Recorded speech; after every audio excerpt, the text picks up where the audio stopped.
Their club means it is a club of wife. Okay, I'm. Where there is oil, where there is, I think 8 to 10 minutes. All right, all right. Okay. No, absolutely. You know why? See, this, like I said, it's going to be completely participative, including taking these decisions. I'm very happy with it. All right? So I have no issues whatsoever.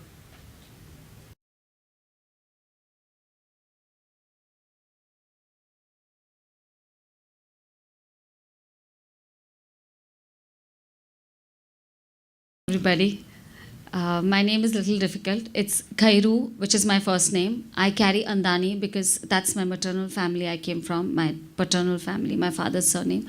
And I added a Kaute. Mine is an interreligious marriage, so I decided to carry both the surnames because I think I married very young, and I think our values, our roots are given to us by our parents. And once we get married, we just put the garb down and we take another garb, and I don't agree to that kind of thinking. So I thought I should carry both the surnames. And I met a boy who turned out to be my husband, and I think he's still my friend. So we had these quite a few discussions, and we agreed that it would be like this mutually.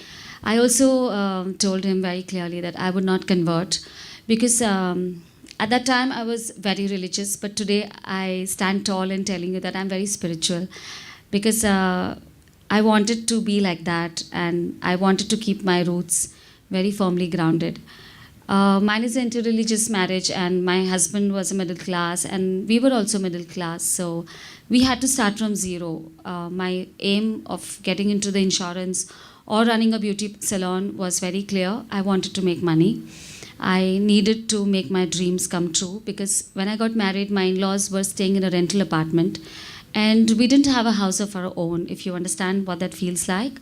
And of course, during those days, everybody stayed in rental apartments. So it was not a big thing not to have a house. But yes, we were looking at a house of our own. So our dreams were very simple. We were on a bike, so we wanted a car. And we just wanted a house of our own. That's all we started with life. So as I stand today, I always tell that, I'm in a profession of blessings.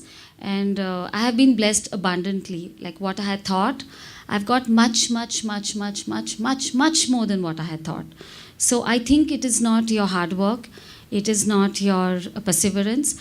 I think it is something more bigger than that. I think it is something to do with the karmic cycle, with something that is beyond your human mind can think of, something beyond. Because I was average. I am an average student. I'm an average human being. I'm not somebody great to get what I got in life. That's what I think.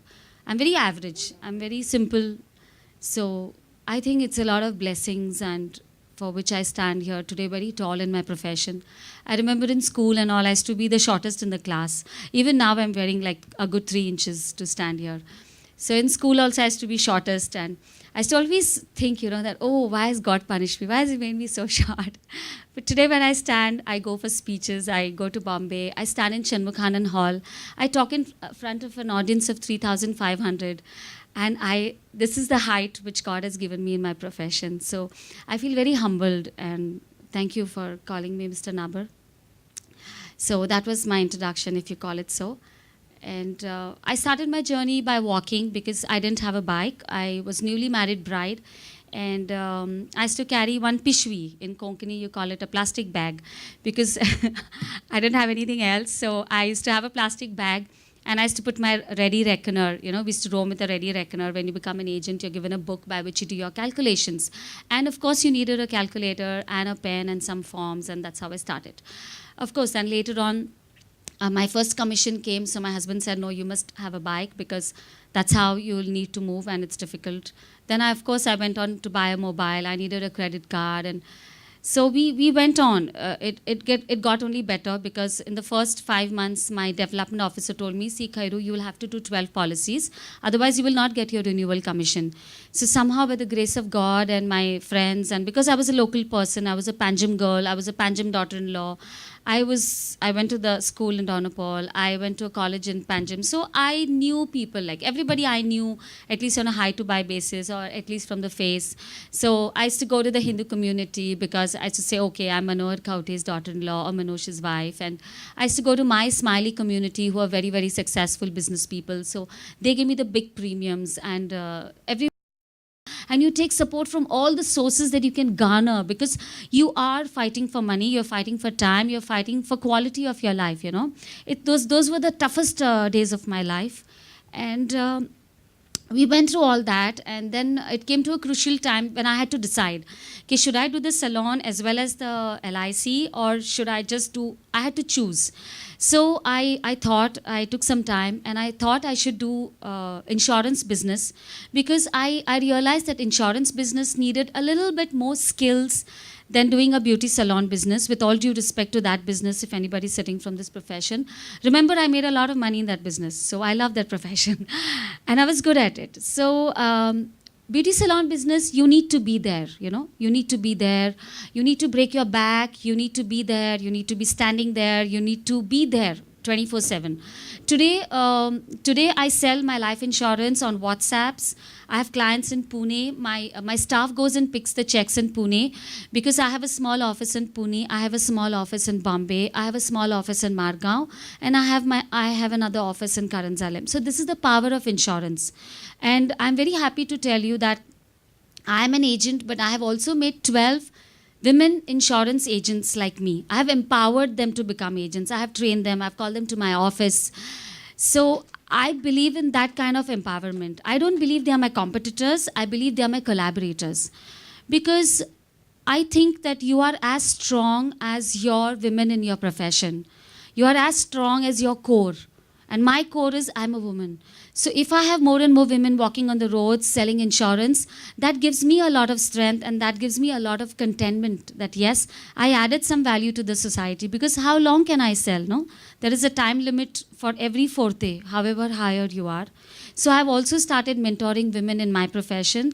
I also have mentored 42 women. 12 I've made them agents, and 42 women I've mentored them to become second earners. Because I was the chairperson of Women's International Network, wherein I held 11 Jamaat Khanas in my community. So I looked after Kolhapur, Belgaum. I used to go to Dharwad, Hubli, and few places in Maharashtra. And I've made a lot of women second earners. I used to go to them, I used to counsel, I used to tell them watch less TV, do whatever, and then we used to make them second earners. We used to work on their strengths, never on their weaknesses. So we used to work on their strengths, whatever their strengths are, and then we used to tell them how to make money out of the strength. I'm very good at it. You tell me your strength, I'll tell you how to make money out of your strength.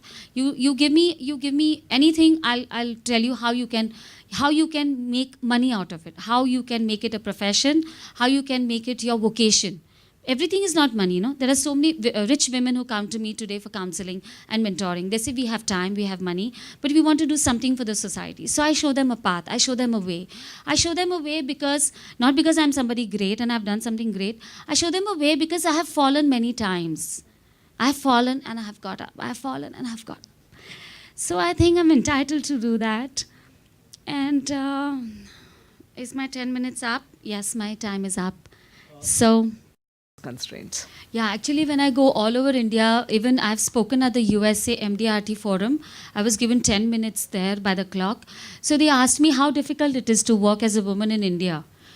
As a woman in India, it's very difficult. But I think as a woman in Goa, it's very easy, you know. Because we can all gallivant till 2 o'clock, 3 o'clock. We go for late night movies. We come home. We are so safe. No, isn't it? I think all of you will agree with me. I think in Goa, it's very good to work. People are good. People are nice, honest. And I think it's wonderful to work in Goa. I think it's the best place to work in Goa. I don't have any complaints about working in Goa at all. My experience has been so good. I'm like one You know, when I'm running late, I'm just driving like so fast, and sometimes my car wheel goes off, and 2-3 people will come, they'll just lift my car and they'll go. Even before I can turn to say thank you, they are gone. So this happens only in Goa, you know. I say it in my talks also in Bombay and all. You know, Delhi women and all, they get up from the audience and they ask me, क्या आपको डर नहीं लगता? आप अकेले घूमते हो, आप रात भर घूमते हो, आप अकेले जाते हो, clients बुलाते हैं, तो पता नहीं चलता है ना कौन है क्या है. But you have that gut feeling, no, when you enter somebody's house, office, that protection feeling is there. God is there with you. I always say I never go alone. God is there with me. I always do joint calls, you know. So I think Goa is very safe, ma'am. Yeah, my experience has been wonderful. But apart from the safety aspect, Yeah. do you have to prepare the project Yeah, what reports Goa and all lacks that? basically is mentors. That's what I feel. Goa lacks mentors, and more so they lack women mentors. They lack a lot of women mentors. So actually, I'm a registered mentor for my LIC of India. I'm a registered mentor for general insurance also. I've registered. I'm also a registered mentor with USA MDRT Focus. So anywhere anybody wants a mentoring session, I do it free. So I do it free, but then I have my timings, and I'm very, very strict mentor. If you are going to do mentoring with me, I need results, and you have to listen to me. You don't have a choice. You should not use your bheja then. Then it is my mind who works for you, and you do as I say. Because I too have a mentor in Bombay. Lot of hard work. Since she's shared her dream, let's all put our hands up this way. Everybody, put your hands up this way and say Tathastu. Tathastu. So her dream is blessed and it will come true. Thank you so much. Ashwin?